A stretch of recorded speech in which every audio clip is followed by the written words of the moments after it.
My best friend was always badmouthing my boyfriend until I caught the two of them making out during a trip.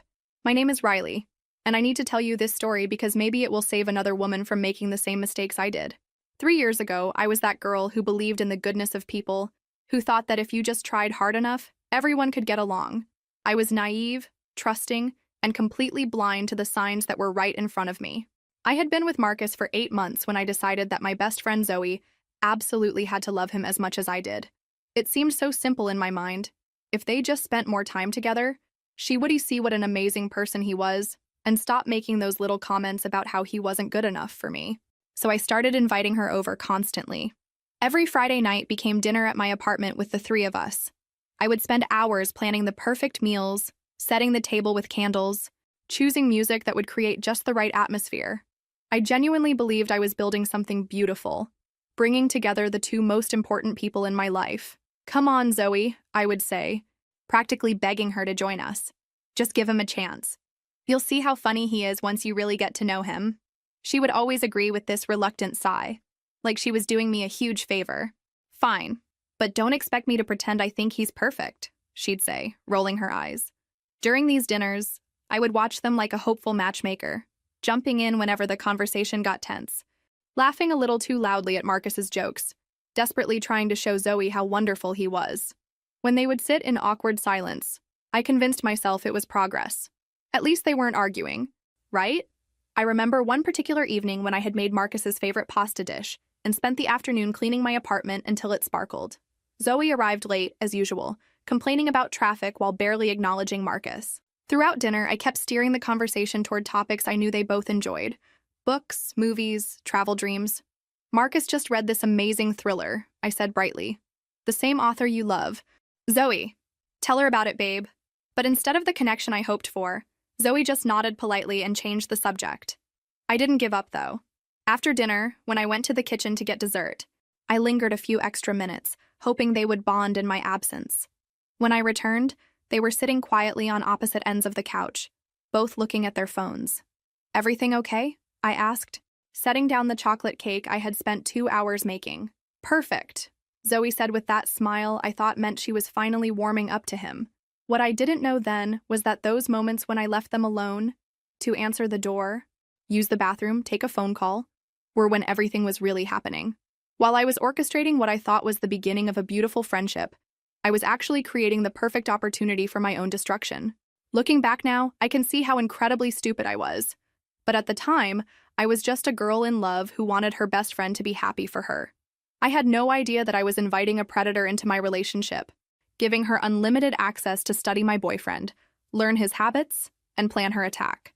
The irony is that I was so focused on making them like each other that I completely missed the fact that they were already developing their own relationship behind my back. The worst part about Zoe's performance was how convincing it was. Every time we had our group dinners, she would pick fights with Marcus about the most ridiculous things. She'd criticize his job, question his opinions, and challenge everything he said with this aggressive energy that made me cringe. "I just don't understand how someone can work in marketing," she'd say, her voice dripping with disdain. "It's basically lying to people for money, isn't it?" Marcus would get defensive, which I totally understood, and I'd jump in like a referee trying to keep the peace. "Zoe, that's not fair. Marcus helps small businesses reach their customers. He's actually helping people." These dinner arguments became so intense that I started getting anxiety attacks before our Friday nights. I'd call Marcus beforehand, practically begging him to be patient with her. "She's not usually like this," I'd explain, pacing around my apartment. "I think she's just protective of me. Once she realizes how good you are to me, she'll come around." Marcus would sigh on the other end of the line. "Riley, maybe we should stop doing these dinners. She clearly doesn't like me." "No," I'd protest. "That's exactly why we need to keep trying. She's my best friend, Marcus. I need her to approve of us." After each disastrous evening, Zoe would call me within hours, launching into detailed critiques of Marcus that left me feeling confused and defensive. "Did you see how he talked to the waitress at lunch last week?" she'd say. "Red flag? Riley. And the way he interrupts you when you're telling stories? A good boyfriend would never do that." I'd find myself making excuses for him, explaining away every behavior she pointed out, but her words would stick in my head like tiny seeds of doubt. She was so specific, so passionate in her concerns, that part of me wondered if she was seeing something I was missing. You deserve someone who worships the ground you walk on, she'd tell me. Someone who treats you like the queen you are. Marcus is just ordinary. What I didn't know was that during our dinner parties, when I'd excuse myself to refill drinks or check on the food in the kitchen, the entire dynamic between them would shift.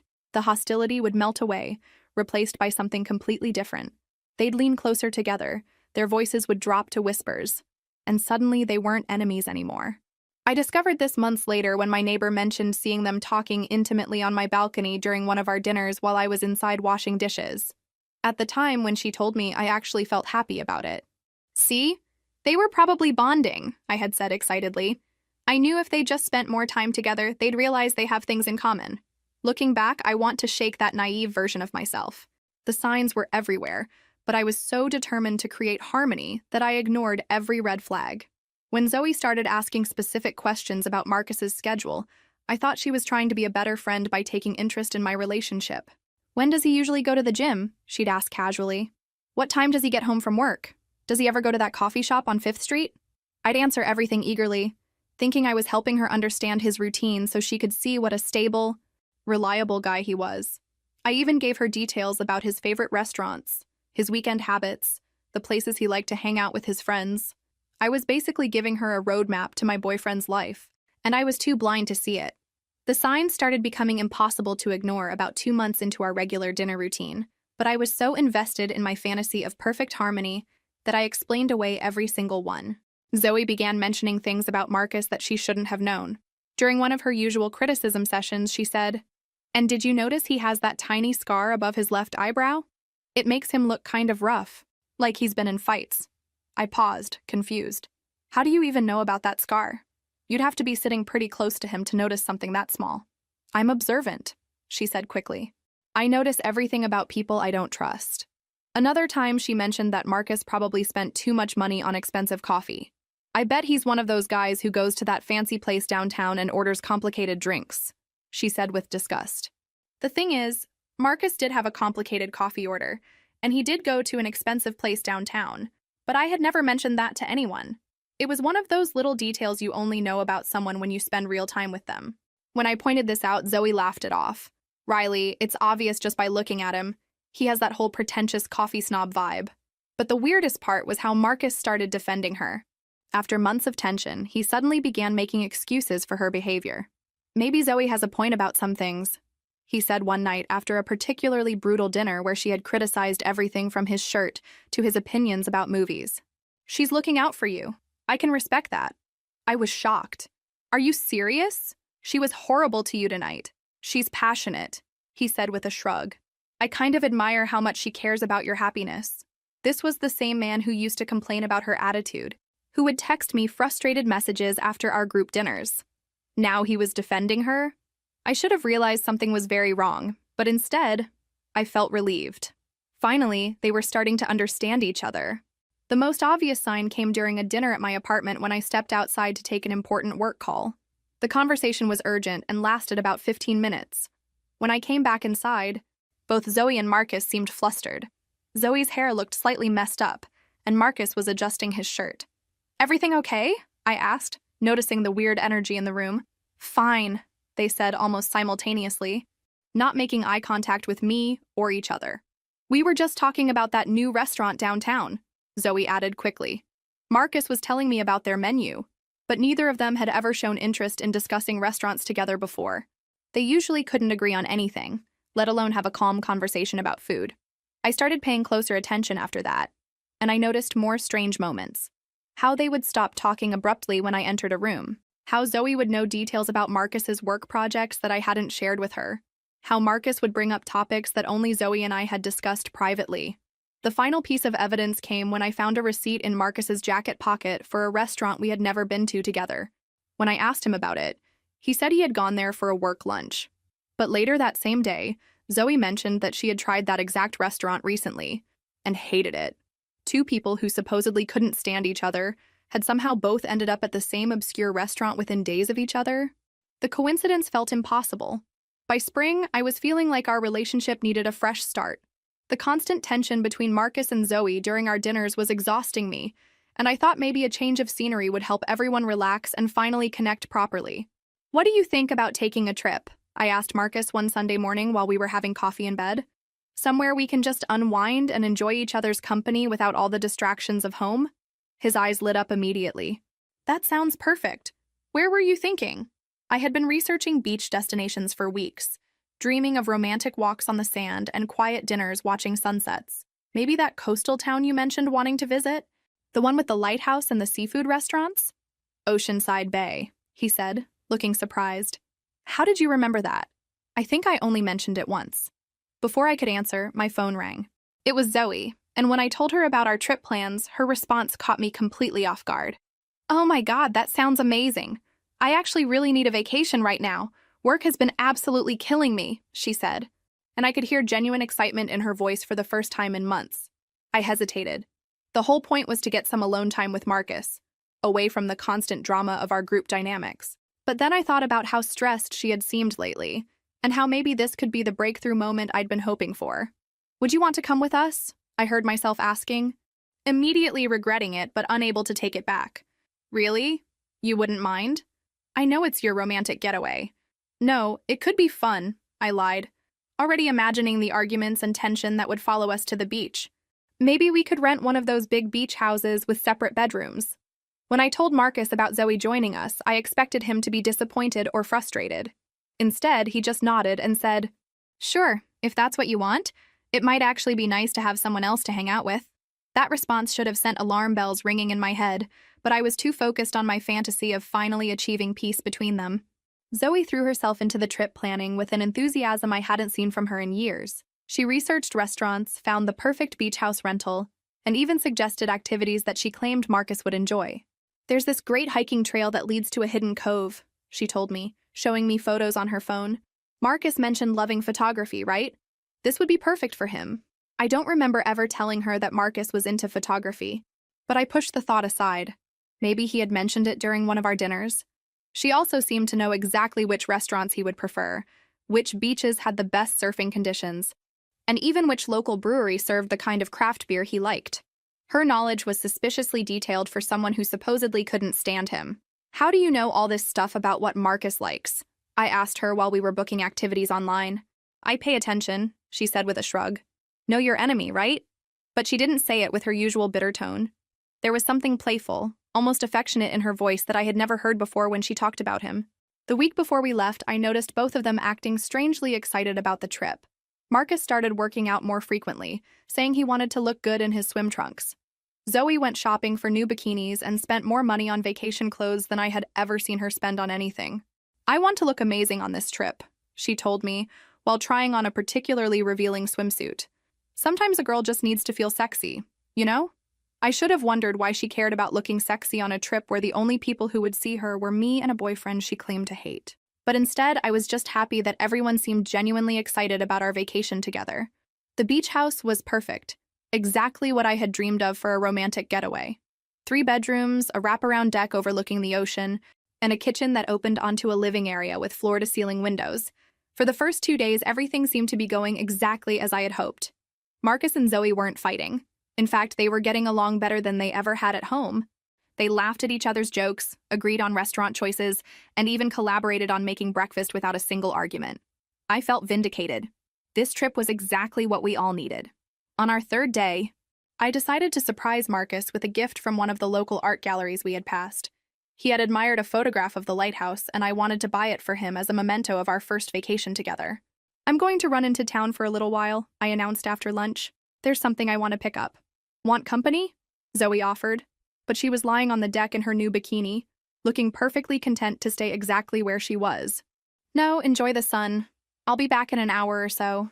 Marcus was reading in the living room and barely looked up when I kissed him goodbye. "Take your time," he said. "I might take a nap." The drive into town was beautiful, winding along the coastline with the ocean sparkling in the afternoon sun. I felt happier and more relaxed than I had in months. Finally, the 3 most important people in my life were getting along. I spent longer in town than planned, browsing through several galleries before finding the perfect piece. The lighthouse photograph was even more beautiful than I remembered, and the gallery owner told me stories about the local history that I couldn't wait to share with Marcus. When I got back to the house, I was practically bouncing with excitement. The surprise was going to be perfect. I parked quietly and decided to sneak in through the back door to surprise him. That's when I heard them. The sounds were coming from the deck.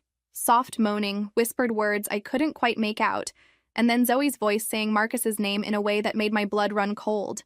I crept closer to the sliding glass door, staying hidden behind the outdoor shower wall, and looked out onto the deck where we had been having breakfast just hours earlier. Marcus was lying on the lounge chair where Zoe had been sunbathing when I left. She was straddling him, her bikini top discarded on the deck beside them, and they were kissing with a passion and familiarity that told me this was definitely not their first time. But what destroyed me wasn't just seeing them together. It was watching how they moved with each other, how she whispered something in his ear that made him laugh softly, how he ran his hands through her hair like he had done with me countless times. This wasn't a moment of weakness or a drunken mistake. This was a relationship. I stood there for what felt like hours but was probably only minutes, documenting every detail in my mind. The way she called him baby, how he told her she was beautiful, the careful way they listened for any sound of me returning. They had been planning this. The whole trip, maybe even longer, had been an elaborate setup. And I had been the one to create every opportunity for them, begging Zoe to join us, leaving them alone together, practically pushing them into each other's arms. When I finally managed to move, I walked silently back to my car and sat there shaking. But instead of the devastation I should have felt, instead of tears or heartbreak, something else was taking over. Cold, calculating rage. I wasn't going to be the pathetic girlfriend who caught her boyfriend cheating and fell apart. I wasn't going to give them the satisfaction of destroying me. If they wanted to play games, if they thought they could use my trust and kindness against me, then they were about to learn that they had severely underestimated who they were dealing with. I started the car and drove around town for another hour, giving them time to clean up their mess and pretend nothing had happened. When I finally returned to the house, they were both in the living room, fully dressed and sitting on opposite sides of the couch like nothing had changed. "How was town?" Marcus asked with a smile that now looked completely fake. "Perfect," I said, matching his tone exactly. I found the most amazing gift. The rest of that afternoon was like a masterclass in deception, and I was taking careful notes on every lie. When I gave Marcus the lighthouse photograph, he hugged me and said it was the most thoughtful gift anyone had ever given him. Zoe chimed in about how sweet and caring I was, and how Marcus was so lucky to have me. I smiled and played along, but inside I was cataloging everything. The slight sunburn on Zoe's chest that hadn't been there when I left. The way Marcus's hair was messy in the back, like someone had been running their fingers through it. How they both seemed more relaxed and satisfied than they had any right to be. That night at dinner, I started my collection of evidence. While they told me about their relaxing afternoon, I secretly recorded the conversation on my phone, capturing every lie they told about napping separately and reading quietly. "Zoe was on the deck the whole time," Marcus said, cutting into his fish. "I barely saw her until you got back." "I was so peaceful," Zoe added. "Just me and my book and the ocean breeze." I nodded and smiled.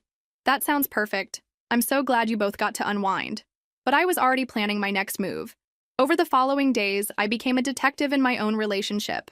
I started taking pictures of everything. Their body language when they thought I wasn't looking, the way they would glance at each other during conversations, how they always seemed to know where the other person was. When we went to the beach, I offered to take pictures of just the two of them for my social media. "Come on, you guys finally look like friends," I said cheerfully. "Let me get a shot of you both by the water." They hesitated, but couldn't refuse without seeming suspicious. I took dozens of photos, capturing the way they stood just a little too close, how their hands almost touched, the intimate looks they shared when they thought I was focused on my camera settings. I also started paying attention to their stories. When Marcus said he was going for a morning run, I would casually ask Zoe what her plans were.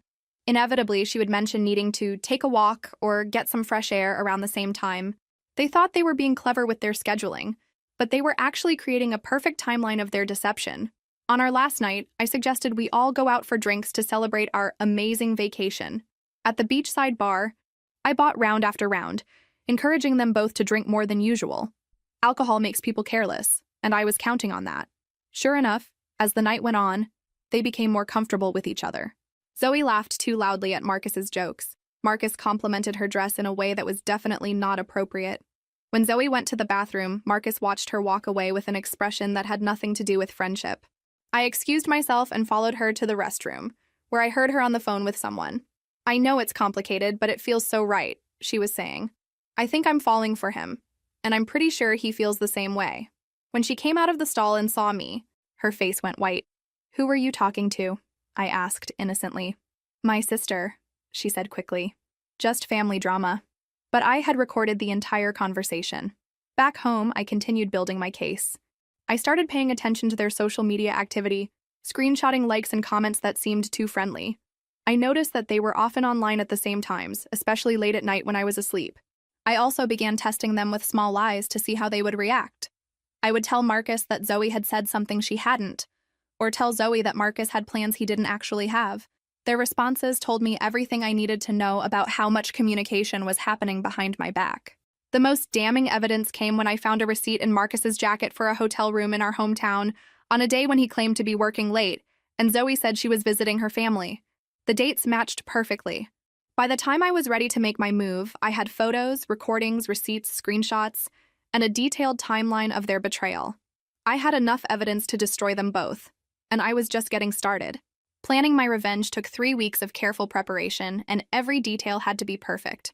I decided that a public humiliation would be the most fitting punishment for two people who had been publicly lying to everyone who cared about them.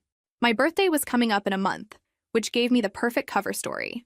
I started talking excitedly about wanting to have a big celebration for the first time in years.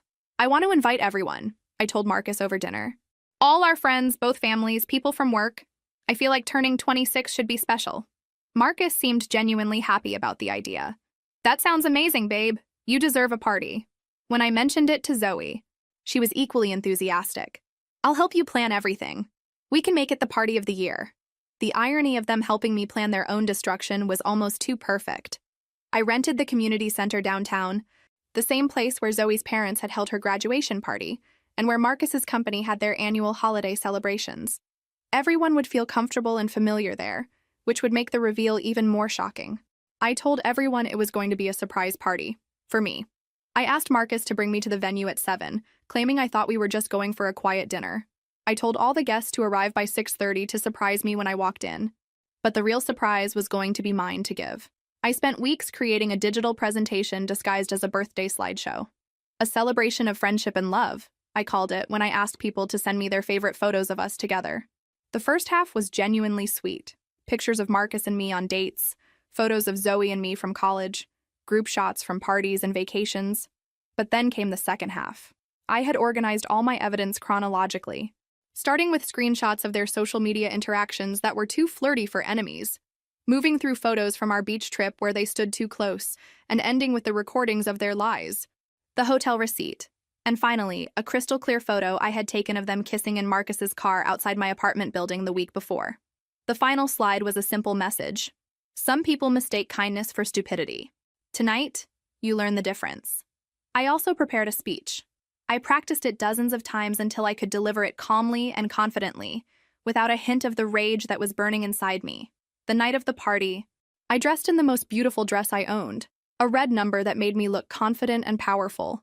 I wanted everyone to remember how stunning I looked when I destroyed two people's lives. Marcus picked me up exactly on time, complimenting my dress and telling me how excited he was about our intimate dinner. In the car, I almost felt sorry for him. He had no idea what was waiting for him. When we walked into the community center and everyone yelled, "Surprise!" his shock seemed genuine. For a moment, I wondered if I should call the whole thing off. But then I saw Zoe across the room, wearing a dress I had never seen before, looking beautiful and guilty, and completely unaware that her world was about to end. I hugged everyone, accepted birthday wishes, and played the role of surprised and delighted birthday girl for exactly 30 minutes. Then I asked everyone to gather around for the special presentation. I wanted to share some memories with all the people I love most, I announced, my voice carrying clearly across the room. This past year has taught me so much about friendship, loyalty, and the importance of surrounding yourself with people who truly care about you. Marcus and Zoe were standing together near the front, both smiling at me with such fake warmth that I almost laughed. I started the slideshow, and for the first 10 minutes, everyone oohed and awed over the sweet photos and heartfelt memories. Marcus squeezed my hand. Zoe wiped away what looked like a genuine tear. Then slide 15 appeared on the screen, a screenshot of Marcus liking Zoe's Instagram photo at 2:47 a.m. with the comment, "Beautiful as always." I heard someone in the crowd whisper, "Wait, what?" The room went completely silent as slide after slide revealed the truth. I watched Marcus's face turn white, then red, then a sickly pale green. Zoe kept shaking her head like she could make the images disappear through sheer denial. When the audio recording started playing, Zoe's voice clearly saying, "I think I'm falling for him," her mother gasped audibly from the back of the room. Marcus's boss, who I had specifically invited, looked between him and the screen with obvious disgust. But the moment that made everything worth it was when the final photo appeared. Marcus and Zoe in a passionate embrace outside my apartment building, taken just 5 days earlier. Zoe's father stood up so quickly he knocked over his chair. "Riley," Marcus started, his voice cracking. "I can explain." "No need," I said calmly into the microphone. "I think the evidence speaks for itself." The room erupted in chaos. People were talking over each other, some demanding explanations, others expressing shock and outrage. I heard Zoe's mother saying something about raising her better than this, and Marcus's sister calling him disgusting. Zoe tried to approach me, tears streaming down her face. "Riley, please, let me explain. It's not what it looks like. It looks like my best friend and my boyfriend have been lying to my face for months while conducting an affair behind my back," I said, still speaking into the microphone so everyone could hear. "Is that not what it is?" She opened and closed her mouth like a fish, unable to form words. Marcus tried a different approach. "Everyone, please. This is between Riley and us. We don't need to do this publicly." "You mean the way you conducted your relationship publicly while lying to everyone?" I asked. "The way you let me plan this party? Invite all these people while you were sneaking around with my best friend?" "No, Marcus. You chose to make this public the moment you decided to betray every person in this room who cares about me." I clicked to my final slide, my prepared statement, which I read aloud with perfect composure. "I want to thank everyone for coming tonight to celebrate not just my birthday, but the end of my naivety. For months, I watched two people I trusted completely lie to my face, manipulate my feelings, and use my kindness as a weapon against me. I invited them into my life, my home, and my relationship because I believed in the goodness of people.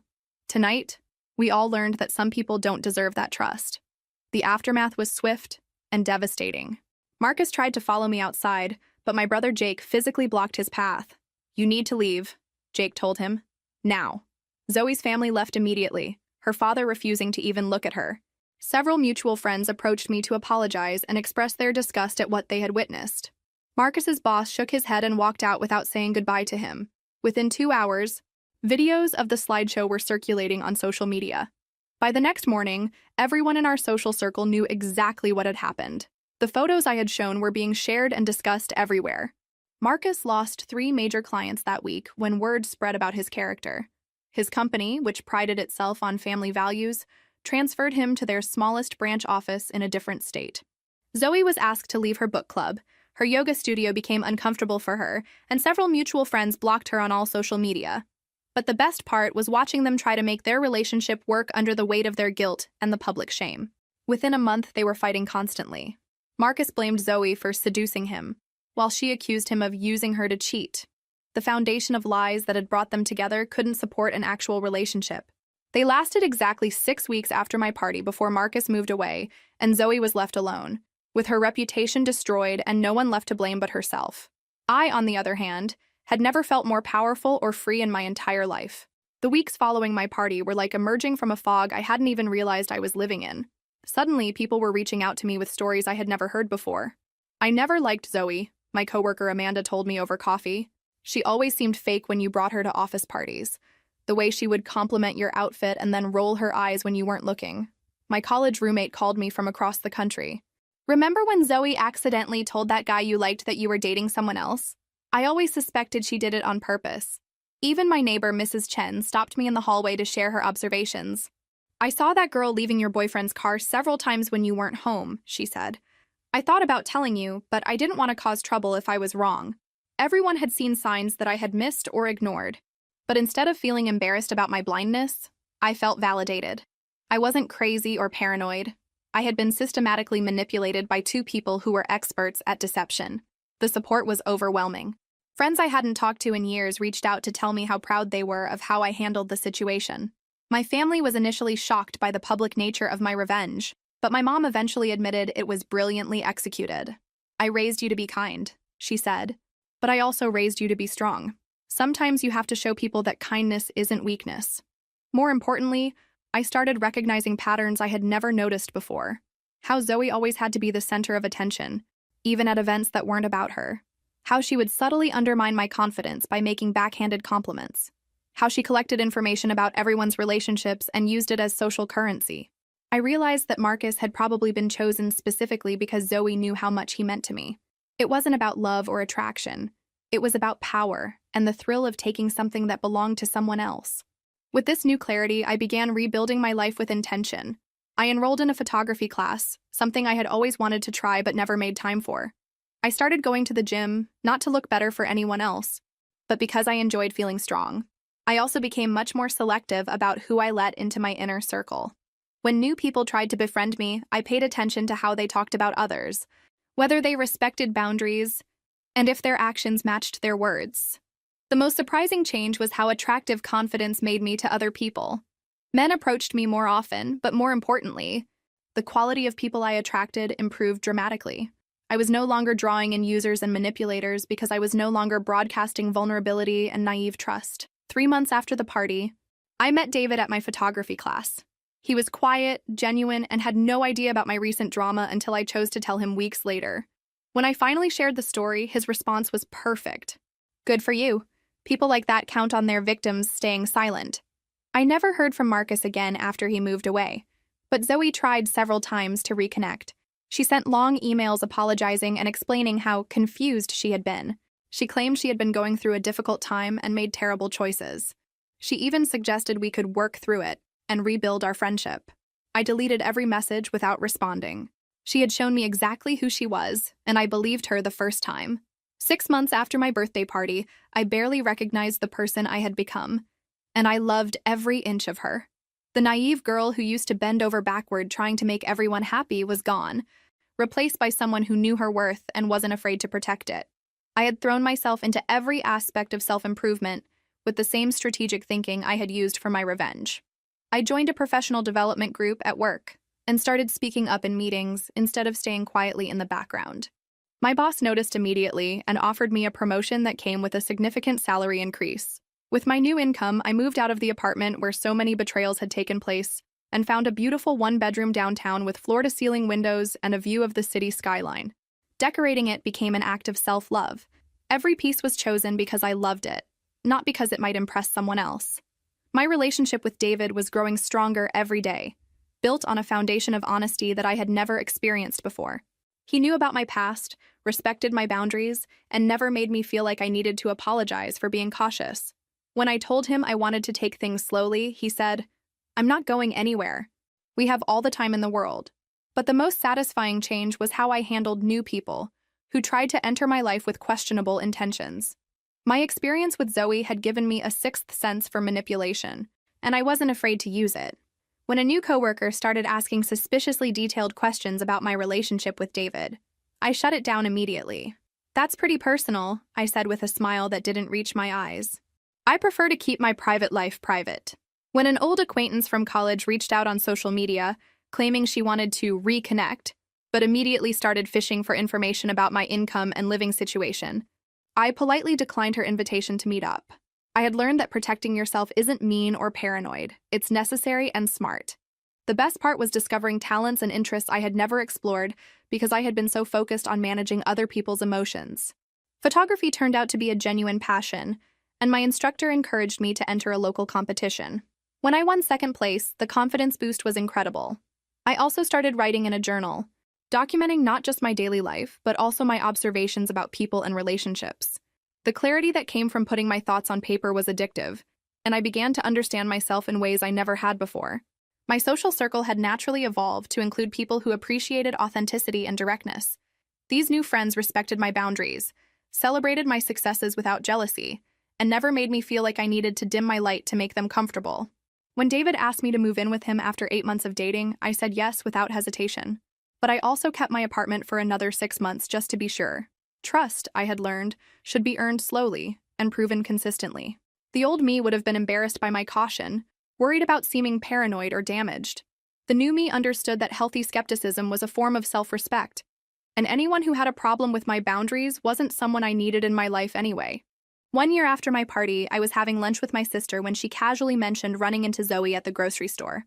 She looked terrible, Emma said, picking at her salad, like she hadn't slept in weeks. She asked about you, actually. What did you tell her? I asked, genuinely curious but not concerned. That you were doing amazing, which you are. Emma smiled. She got this look on her face like she was going to cry right there in the produce section. I felt nothing. No satisfaction, no pity, no anger. Just complete indifference, which was somehow more powerful than any emotion I could have felt. Later that week, I learned from mutual friends that Zoe and Marcus had indeed imploded exactly as I had predicted. Their relationship, built on lies and stolen moments, couldn't survive the reality of being together openly. Marcus had moved to Portland for work, and they had broken up via text message after a series of increasingly ugly fights. She kept accusing him of looking at other women, my friend Kate told me, and he told people she was clingy and paranoid. Apparently, once the excitement of sneaking around was gone, they realized they didn't actually like each other very much. Marcus, according to his former coworkers, was struggling professionally. Word of his character had followed him to his new job, and he was having trouble building trust with clients. His social media showed a series of failed attempts at dating, with women who seemed to lose interest quickly. Zoe had it worse. She had stayed in town, but her reputation never recovered. The story of my birthday party had become legendary in our social circle, shared as a cautionary tale about karma and justice. She had tried to reinvent herself several times, joining new gyms, changing her hair, even attempting to start fresh in different social groups. But the internet is forever, and people talked. I heard she had been seeing a therapist, which I actually hoped was true. Not because I felt sorry for her, but because I believed everyone deserved the chance to become a better person, even if it was too late to undo the damage they had caused.